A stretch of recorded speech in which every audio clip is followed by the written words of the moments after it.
Hello everybody, CritCrab here with another story. This one is about the worst Critical Role fangirls to ever exist. This story has it all: character copying, the ever infamous Matt Mercer effect, and fetishizing gay people right in front of a gay guy.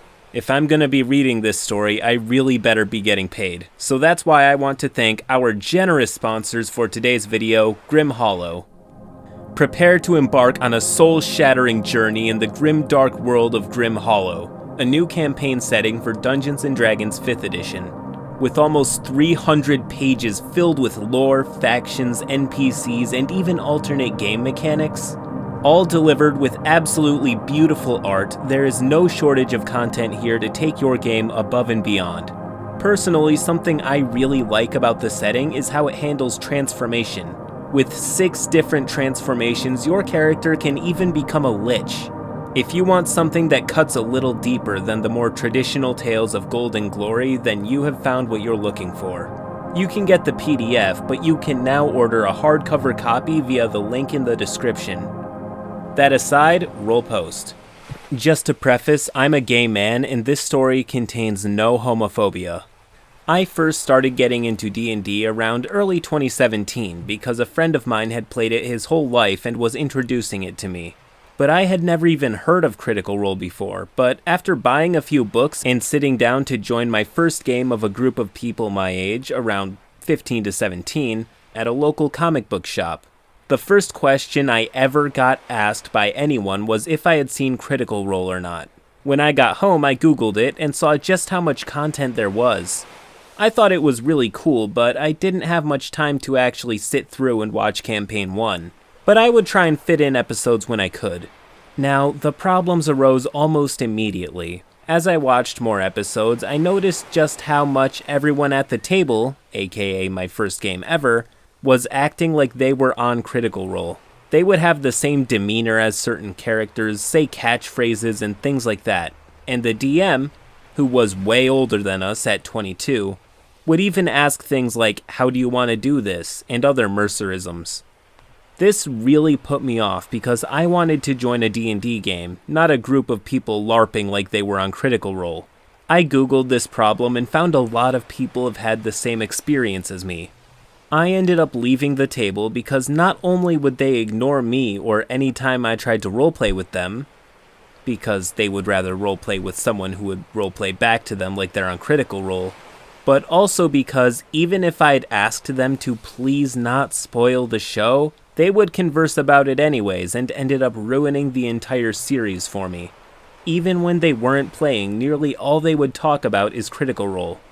A lot of conversations that took place that would stick out to me now in retrospect is the amount of times they would apply tropes or gay stereotypes to characters. They would remove all of the characters' depth just to put them in a box so they could cutesify them, if that makes sense. They would talk about uncomfortable sexual fantasies they had about the characters with shippings and pairings that they liked, and they would call them my babies a lot.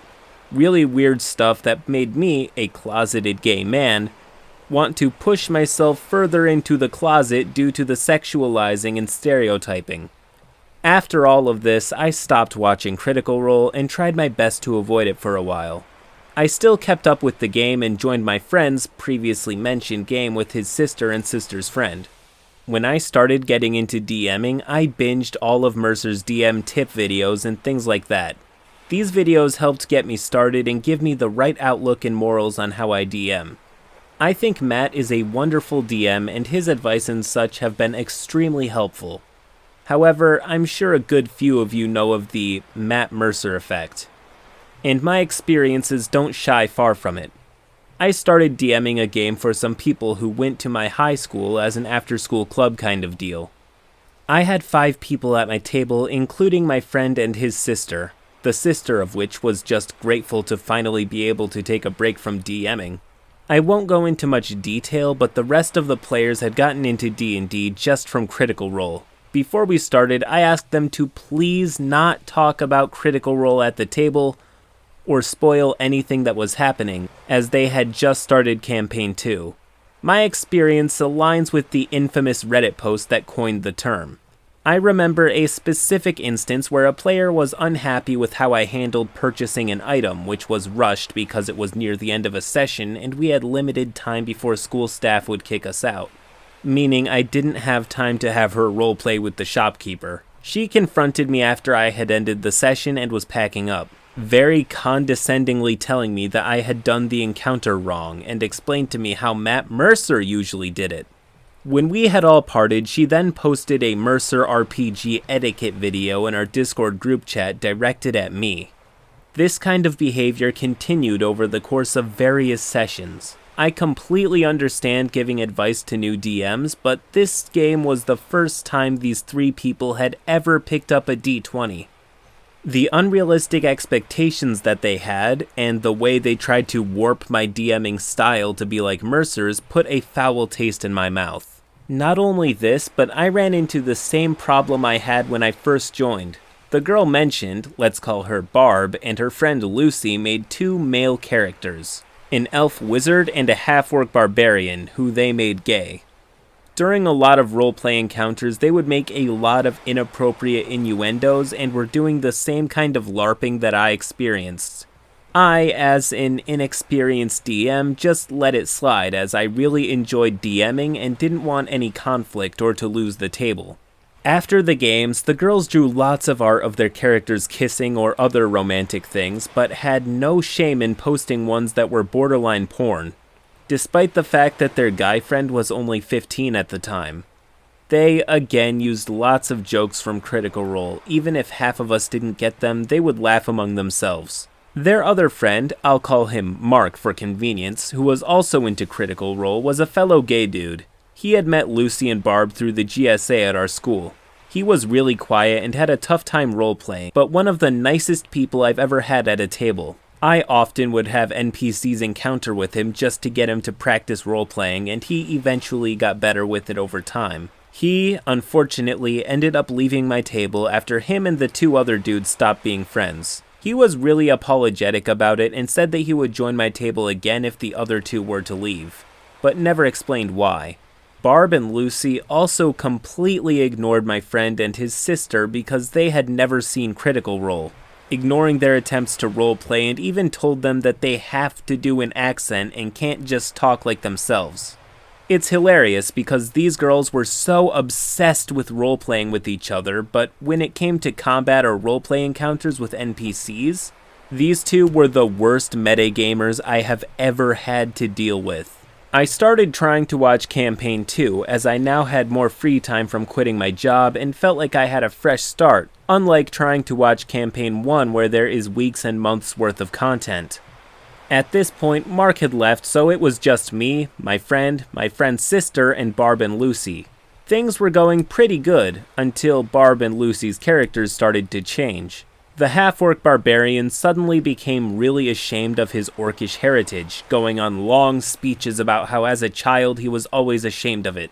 But this was never brought up until we were months into our game. The elf wizard was also suddenly really scared of fire, and would put the rest of the players in jeopardy just to put fires out with frost spells. When I was finally caught up, I understood exactly what they were doing, which was copying character traits directly from Critical Role. I assumed that they thought I wouldn't notice since I told them I had no interest in the show and didn't plan on watching it when we first started our game. After a few sessions of this behavior, though, I finally confronted them about it. This then fell into Barb and Lucy having an absolute meltdown. They got extremely defensive and said that they had these character traits in mind the whole game. Lucy began scolding me about how I, quote, didn't know how to play D&D because I didn't watch Critical Role, and how I was a bad DM because I didn't allow sex in my games. Barb came to Lucy's defense saying that I was homophobic, I was still closeted, because I would attack their barbarian the most, even if the barbarian would put himself in ludicrous danger for stupid reasons. Then they both, that night, quit the game saying that they never had fun, were just doing it because they had no one else to run a game for them, and told me good luck in finding people to join my game who weren't like them. I had been DMing for them for over 9 months, and they quit in one night. Needless to say, I was pretty shocked and crushed. I planned to shut down my game and stop playing because it felt pointless to keep trying since I couldn't outrun Critical Role and its effects. I feel like my experience, although a horror story, isn't unique, and I think DMs and players everywhere are struggling with this kind of behavior. Critical Role has influenced the popularity of the game, bringing waves of new players who have unrealistic expectations and are using the game to tell some sort of story where they're the protagonist. I've dealt with people who play their character as a trope with no depth, but expect me to give them a rich and fulfilling character arc. The way Barb and Lucy tried to change my DMing style made me feel like I was just a tool for them to fulfill what they wanted the story to be, instead of what I had written for them. They tell their whole tragic backstories within minutes of playing a game and struggle with the concept that not every DM is Matt Mercer or likes Critical Role or has seen the Adventure Zone. The game is all about fun, but these people often suck the fun from games by pushing their agenda, expectations, or fantasy onto everyone else at the table. I talked to Mark after the two had quit my game, and he confided in me why he had left. He told me that when the sessions were over, Barb and Lucy would send him very detailed and sexual stories about their characters that they had written, which I had no idea about them at all. He said that they would ask for his opinion and would go on to talk to him in person about other gay shippings that they liked from other shows and movies, as well as Campaign 2 spoilers, even though he had specifically asked them not to. I could relate to them because the same exact thing happened to me when I started getting into D&D. They had basically used this gay kid to vent to about their weird fetish for gay men. I told him that I would still be running my table if he wanted to join back, and he did. Things have been going good since then. I still run my games for my friend's sister, friend's sister's friend, and Mark. They're wonderful players, and even after all of us but Mark graduated, we still all try to come together and play. I finally came out and nobody was surprised. It's nice to have players who respect me and the world I've tailored for them, and I have since stopped watching Campaign 2. TLDR, Critical Role fangirls join my game, have unrealistic expectations, inject their sexual fantasies into it, LARP as Caleb and Fjord from Critical Role, and eventually call me homophobic for not letting them bang. End post. Ah yes, my arch nemesis, the Matt Mercer effect. Critical Role is a really good show. Really good. It has introduced a lot of people to the hobby that otherwise wouldn't have known about D&D, but it has its drawbacks. Especially given the mass influx of people who think that Critical Role is a good example of every D&D game. These are the same people that tend to think that Matt Mercer is the one who is carrying the entire show and that he takes his players through a carefully written and plotted out adventure, and that the players are just there for the ride. Neither of those things are true, but it doesn't stop some of them from having some extremely unrealistic expectations, while ignoring the facts that the DM isn't getting paid enough to make a living off of it. They also likely don't have the time or money that Matt does to devote to an RPG, and if you're the type of person to expect a DM to be like Matt Mercer, chances are you don't roleplay like Laura Bailey or Liam O'Brien. The truth is, you're not Matt, I'm not Matt, and while I like the Critical Role style of game as a viewer, I don't think myself or a few others would personally want to play in it. So DMs, it's okay to not be Matt Mercer. Being yourself is far better. Anyways, if you enjoyed this video, please do leave a like and subscribe to the channel for more stories just like this one. Till next time.